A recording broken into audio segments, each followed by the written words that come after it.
이 시간 우리에게 주시는 하나님의 말씀 출애굽기 2장 23절에서 25절 말씀입니다. 그리고 2장 1절에서 10절 그렇게 계속해서 읽도록 하겠습니다. 23절에서 25절 말씀입니다.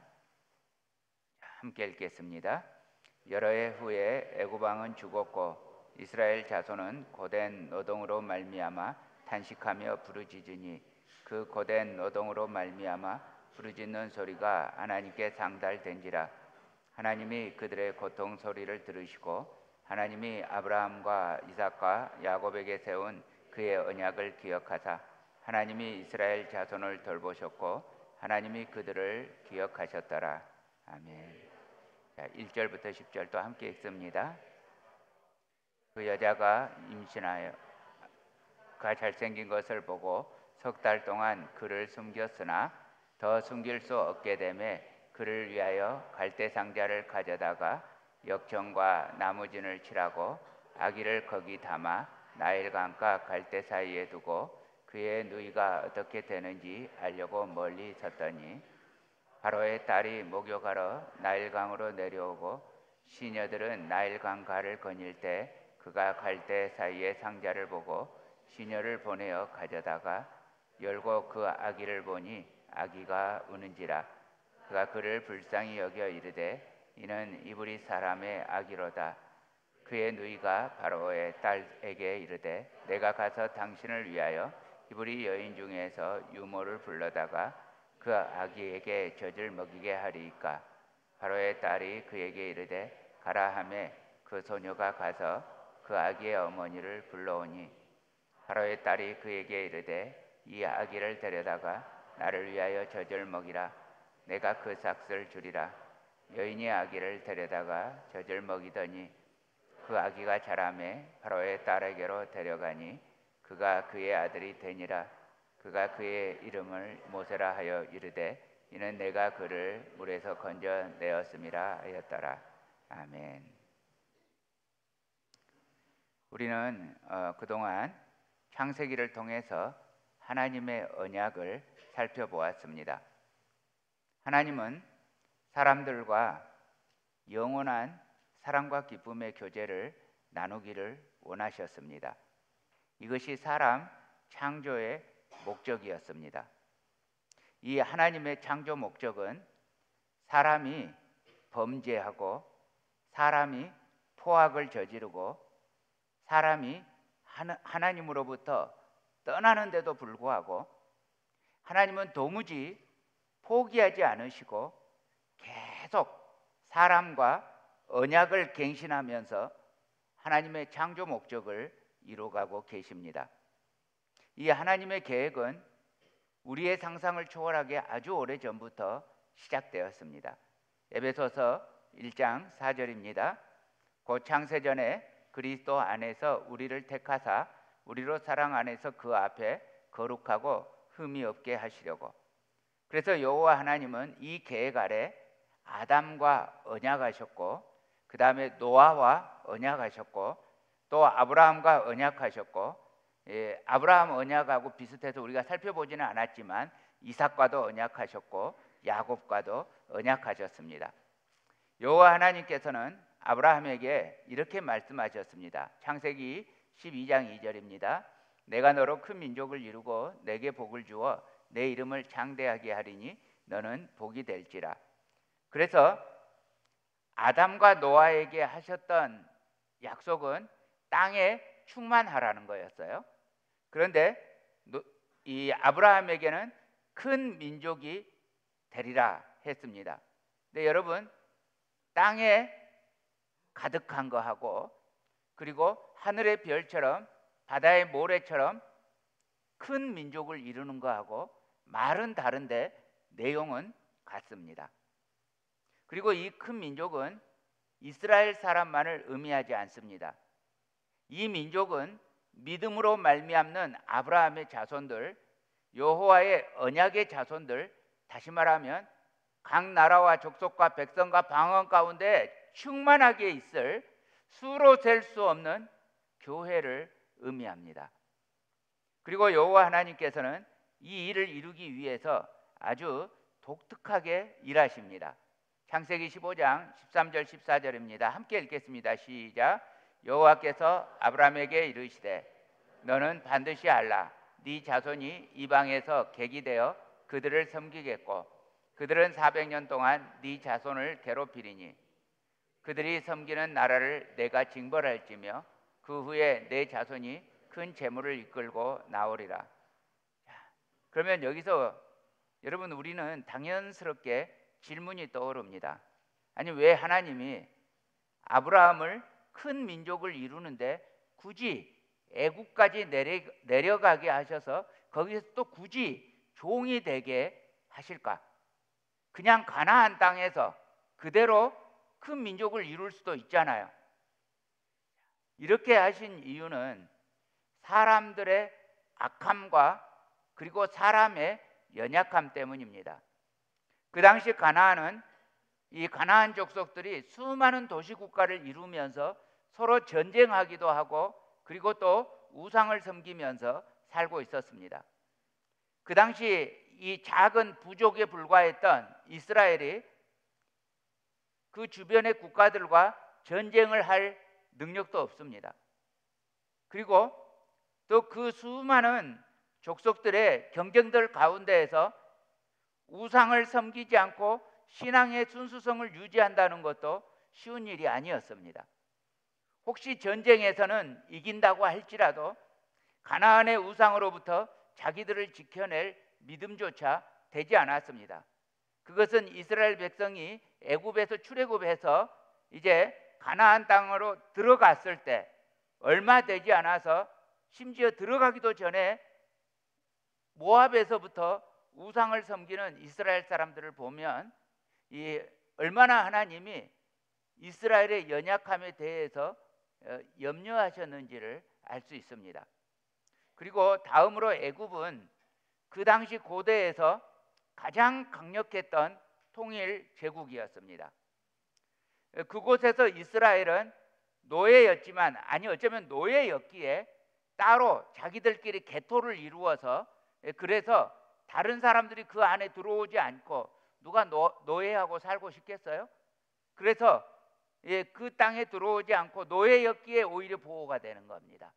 그러면서 그곳에서 이제 번성하면서 민족을 이루게 되는데 모세 시대에 이르러서 전쟁에 군사로 싸우러 나갈 만한 남자의 수가 60만 명에 이릅니다.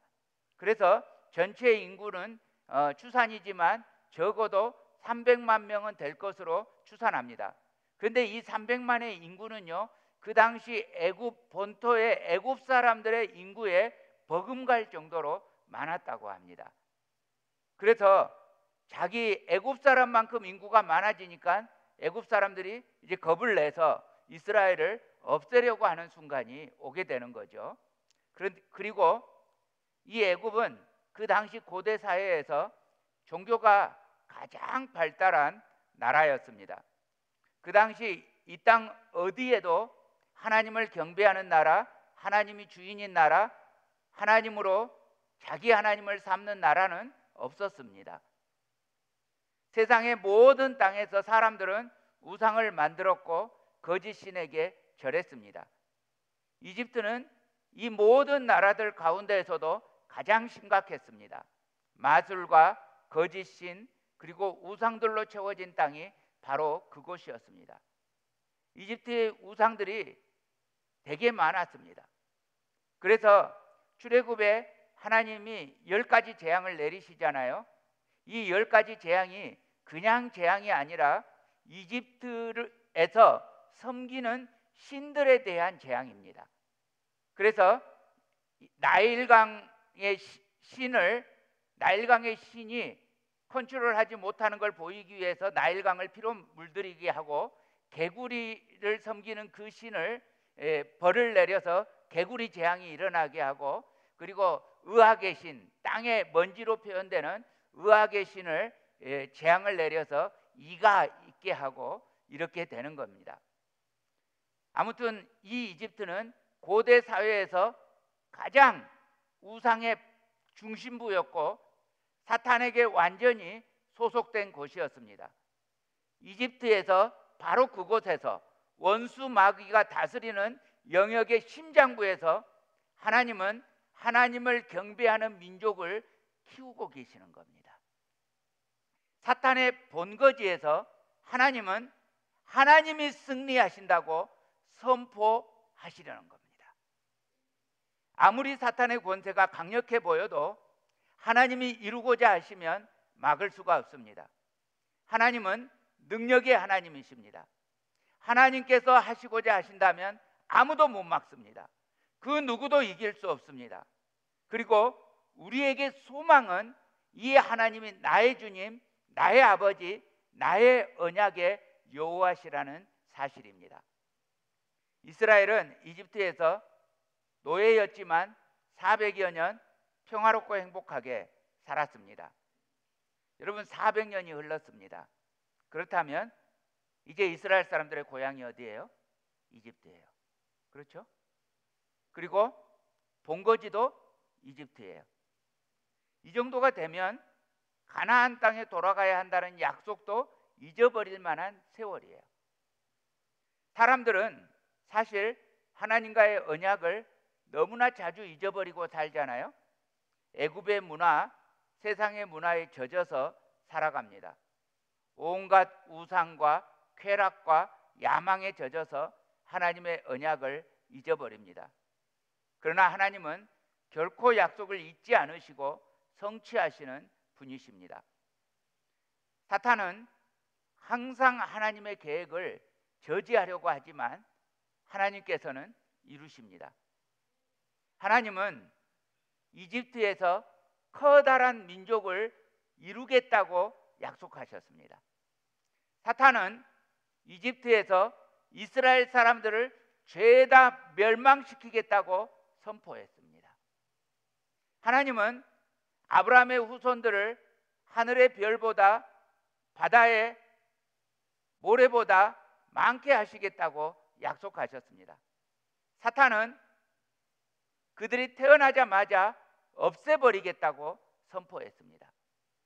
그래서 사탄은 아예 이 땅에 못에 건져낸 자가 이 땅에 존재할 수 없게끔 했습니다. 그러나 하나님은 그 가운데에서 기어이 모세를 건져내십니다.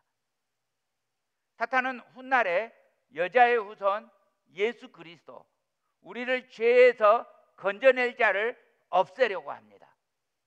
요한계시록 12장 4절입니다. 용이 해산하려는 여자 앞에서 그가 해산하면 그 아이를 삼키고자 하더니, 지금도 그렇습니다. 그래서 사탄의 공격을 받다가 보면 우리 마음속에 회의가 일어납니다. 정말 언약이 성취될 수 있을까? 이집트에 새로운 왕조가 들어섰습니다. 이 새로운 왕조는 그전 왕조에서 최고 공신이었던 요셉 가문이 자기들 왕조의 위협으로 여겨서 노예로 전락시킵니다. 출애굽기 1장 10절입니다. 두렵건대 그들이 더 많게 되면 전쟁이 일어날 때 우리 대적과 합하여 우리와 싸우고 이 땅에서 나갈까 하노라 하고 감독들을 그들 위에 세우고 그들에게 무거운 짐을 지워 괴롭게 하여. 여러분, 혹시 그런 경험 있으십니까? 이스라엘 사람들이 노예가 된 것처럼 내가 인생에서 어떤 어려움 때문에 마치 묶여 있는 것처럼 여겨지는 거예요. 좌절과 낙심이 여러분을 사로잡는 거예요. 여러분 한번 생각해 보십시다. 내가 좌절하고 내가 낙심하면 누구에게 이익이 될까요? 하나님에게 이익이 될까요? 그러면 나에게 이익이 될까요? 그러면 누가 좋아할까요? 그렇습니다. 우리의 원수 마귀가 좋아합니다. 혹시 부부싸움 할 때 서로에게 험한 말 하는 부부 계십니까? 부부싸움 할 때 우리는 서로에게 험한 말 한다 하시는 부부 손 들어보세요. 있을 거예요. 그죠? 우리 주님의 빛교회 안에 없었으면 좋겠지만 있을 수 있어요. 근데 여러분, 내가 배우자에게 험한 말을 할 때 하나님이 좋아하시겠습니까? 그러면 우리 두 사람에게 이익이 되겠습니까? 그럼 누가 좋아해요? 사탄이요. 그러므로 여러분, 배우자에게 뭔가 내 안에서 몹시 화가 나는 상황이 발생했을 때 여러분, 배우자가 잘못했다고 여기지 마시고 사탄이 이간질하고 있다고 여기세요. 정말입니다. 여러분, 우리는 오로지 내게 소망 주시는 예수 그리스도의 십자가만 바라보아야 합니다. 자, 선악과 나무 앞에서 사탄은 아담과 하와를 하나님과 이간질시켰습니다. 지금도 하나님의 교회와 성도들과 사랑하는 사람들과 나를 이간질시켜서 끝내 멸망시키려고 하는 뱀의 음모를 알아차려야 합니다. 여러분, 내 마음을 어두움에 내줘서는 안 됩니다. 좌절이나 낙심이나 악한 생각이나 더러운 생각이나 음탕한 생각이나 이런 것들이 나를 주장하게 해서는 안 됩니다. 나사렛 예수 그리스도의 이름으로 결박해야 합니다. 이집트는 거대한 강제 수용소와 같았습니다. 거기서 이스라엘 사람들은 죄수처럼 가장 힘든 일을 해야 했습니다. 땀을 비오듯이 흘리면서 등이 으스러지듯이 일했습니다. 그런데 아주 이상한 일이 일어났습니다.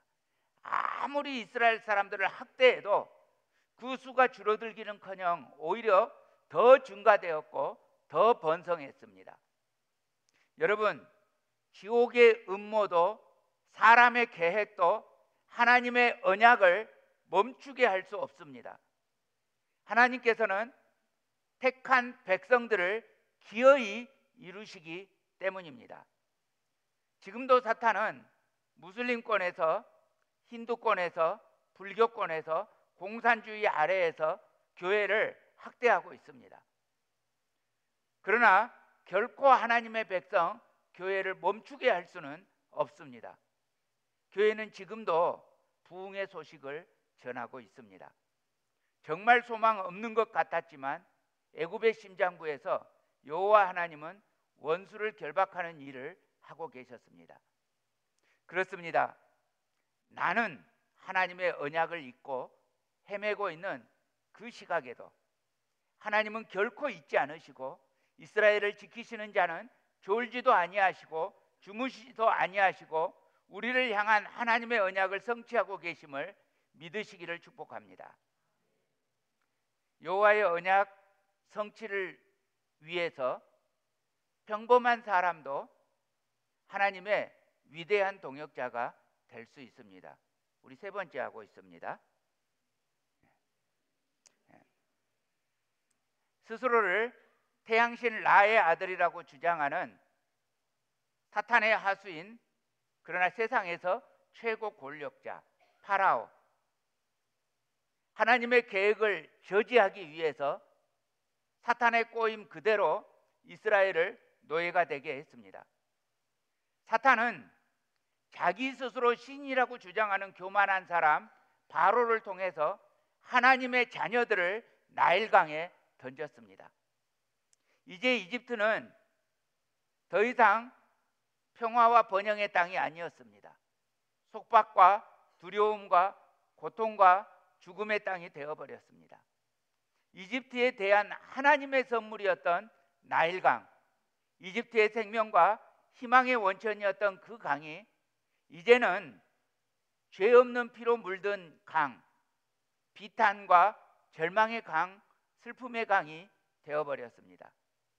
이 공포의 시대에, 이 공포의 땅에 하나님의 은혜와 사랑이 오히려 시작되고 있었습니다. 하나님 여호와는 결코 언약을 잊지 않으십니다. 죽음과 패배, 한 가운데로 여호와 하나님은 생명과 승리를 가져오십니다.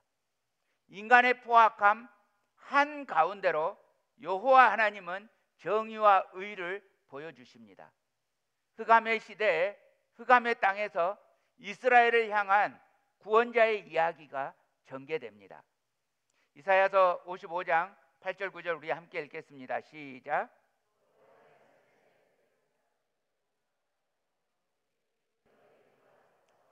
하늘이 땅보다 높음같이 내 길은 너희 길보다 높으며 내 생각은 너희 생각보다 높으니라. 한 히브리 사람의 가정에 아들이 태어났습니다. 그런데 이 아들은 태어나자마자 나일강에 악어밥으로 던져져야 할 운명을 가졌습니다. 그렇죠? 여러분 생각해 보십시다. 내가 그곳에 있었어요. 내 아이가 태어났어요. 그런데 이 아이는 태어나자마자 나일강에 던져져야 됩니다.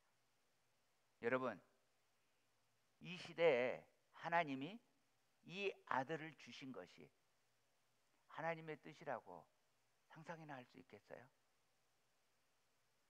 이스라엘을 구원할 위대한 사람이 될 거라고 상상할 수 있겠어요? 장차 오실 여자의 후손, 건져낼 자의 표상이라는 것을 알 수 있었겠어요? 아무것도 몰라요. 그런데 팔에 그 사내 아이를 안고 있을 때, 그 아이의 얼굴을 바라볼 때 본능적으로 무엇을 해야 할지 압니다. 아이를 바라볼 때 두려움이 주장한 것이 아니라 믿음이 주장하는 삶을 선택하기로 합니다. 여러분, 혹시 여러분 중에서 아이가 있으신 분 손 들어 보세요. 자녀가 있으신 분 높이 들어 보세요. 자녀 있는 분 손 드시라는 겁니다. 높이 들어 보세요. 자, 이렇게 손 들고 계셔요. 그러면서 제 질문에 답하세요. 손 들고 계시고. 자, 여러분 자녀가 처음 태어났을 때 그 아이가 너무 안 예뻐서 울었다는 분은 손을 내리세요. 예, 내려주세요. 아이가 태어날 때 어땠어요? 다 내 눈에 예뻤어요. 그래서 여러분 성경 말씀을 보면서 시험에 들지 마세요. 그 부모가 보기에 예뻤어요. 저한테 항의를 하신 교인들이 있었어요. 하나님도 예쁜 사람만 좋아하나 봐요 하고 저에게 물어보신 교인이 있었어요. 아니에요. 애기는 다 예뻐요. 저 같은 사람도 애기 때는 예뻤어요. 자, 히브리서 11장 23절입니다. 함께 읽겠습니다. 시작. 믿음으로 모세가 낳았을 때 그 부모가 아름다운 아이임을 보고 석 달 동안 숨겨 왕의 명령을 무서워하지 아니하였으며.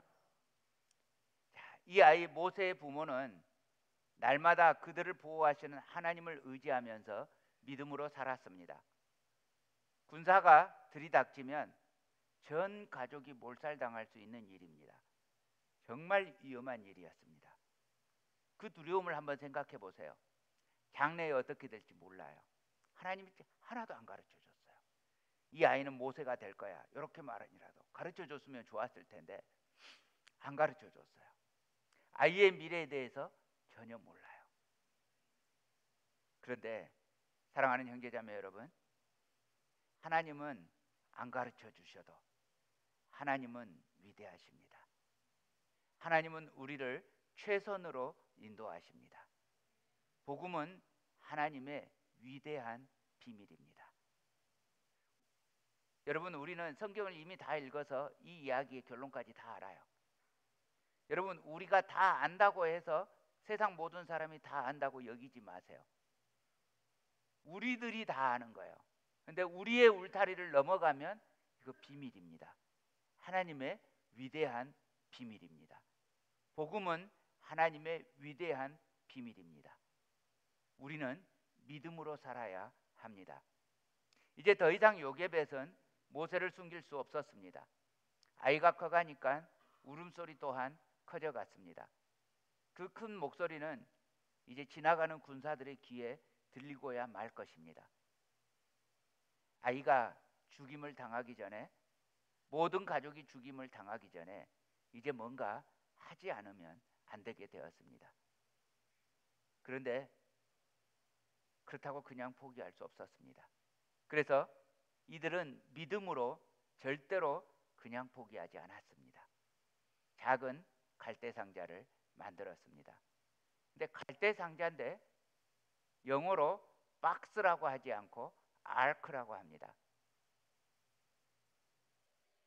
이 상자도 아크이고 노아의 방주도 아크이고 여호와의 언약궤도 아크입니다.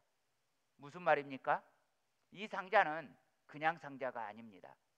하나님의 언약을 의지하는, 언약을 붙잡는 믿음의 상자입니다. 사랑하는 형제자매 여러분, 우리에게도 꼭 붙잡아야 할 우리의 아크, 확실한 언약이 있습니다. 우리 주 예수 그리스도의 십자가의 언약이 있습니다. 복음의 언약이 있습니다. 오늘 우리도 믿음으로 이 언약에 여러분 자신을 맡기시기를 우리 주님 이름으로 축복합니다. 사랑하는 형제자매 여러분, 여러분께도 아마도 어쩌면 요게벳처럼 지금 하나님이 내려놓기를 원하시는 소중한 무언가가 있을 수 있습니다. 그것이 뭐든 간에 이제는 내 손이 아니라 하나님 손에 맡겨야 될 무언가가 있을 것입니다. 믿음으로 하나님이 직접 다스리도록 맡겨드리시기를 축복합니다. 성경은 우리에게 말씀하십니다. 너희 염려를 다 주께 맡겨버리라. 이는 저가 너희를 권고하심이니라. 나사렛 예수 그리스도 그 이름 아래 구체적으로 짐을 맡기시기를 축복합니다. 하나님이 친히 이루실 것을 기대하면서 맡기시기를 바랍니다. 요게벳이 아이를 상자에게 하나님 손에 맡겼을 때 그때부터 하나님의 일하심이 시작됩니다. 요게벳, 이 평범한 아기 엄마는 이 순간부터 하나님의 동역자가 됩니다. 그리고 믿음의 사람으로 히브리서 11장에 하나님의 마음에 기록이 됩니다. 이제 아기는 다시 믿음의 엄마 요게벳의 품으로 돌아옵니다. 이전에도 그 엄마 품에 있었습니다. 그러나 다시 돌아온 아기는 가장 안전한 엄마의 품에 있게 됩니다. 이전에 요게벳이 돌보았을 때는 안전하지 못했지만 하나님께 맡겨지고 나니 여전히 내 품 안에 있으나 가장 안전한 곳이 되었습니다. 자기 아들을 키우는데 돈까지 받으면서 엄마 노릇 하게 되었습니다. 원수인 바로가 모세를 위해서 오히려 사정을 하면서 그 어머니에게 부탁을 하게 되었습니다. 사랑하는 형제자매 여러분, 이것이 그리스도인의 권세라는 것을 믿으시기를 축복합니다. 이것이 하나님을 내 아버지로 예수 그리스도를 내 주님으로 모신 권세입니다. 사랑하는 형제자매 여러분, 내가 애타게 붙잡고 있던 그 귀중한 것을 믿음으로 상자에 넣어 강물에 띄우고 내 손에 놓으면 그때부터는 주님이 일하십니다. 이제 이 아기는 바로의 딸의 것이 되었습니다. 그러니까 어떤 군사도 아이를 감히 건드릴 수 없습니다. 근데 사실은 이 아이는 여호와 하나님의 언약 아크 안에 담겨 있었기 때문입니다. 사랑하는 형제자매 여러분, 우리도 오직 언약 예수 그리스도, 우리를 죄 가운데에서 건져낸 자, 그 품 안에 있을 때만 안전합니다. 하나님이 그날 모세 건져낸 자에게 하셨던 일은 단순히 한 아이를 건져낸 그 이상의 일이었습니다.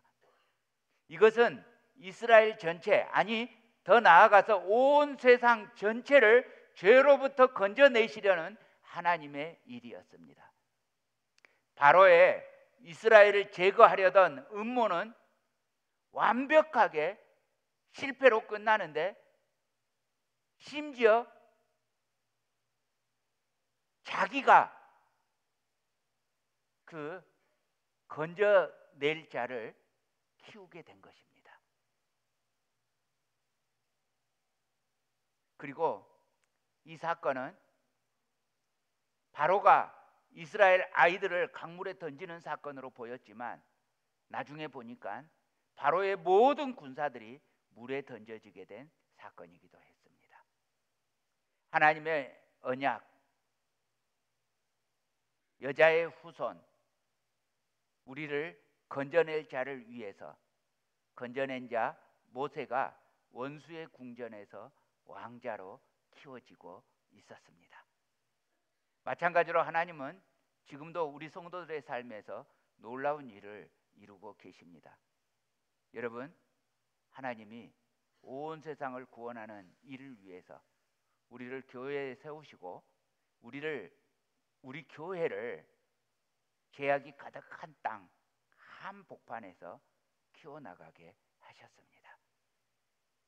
그래서 우리들 성도들의 삶은 경이로운 모험 그 자체입니다. 이 경이로운 주님의 응답을 믿음으로 의지하십시오. 승리는 나사렛 예수 그리스도 그 안에서 내 것임을 믿고 굳게 믿고 믿음으로 서시기를 우리를 건져내신 구주 예수 그리스도 이름으로 축복합니다.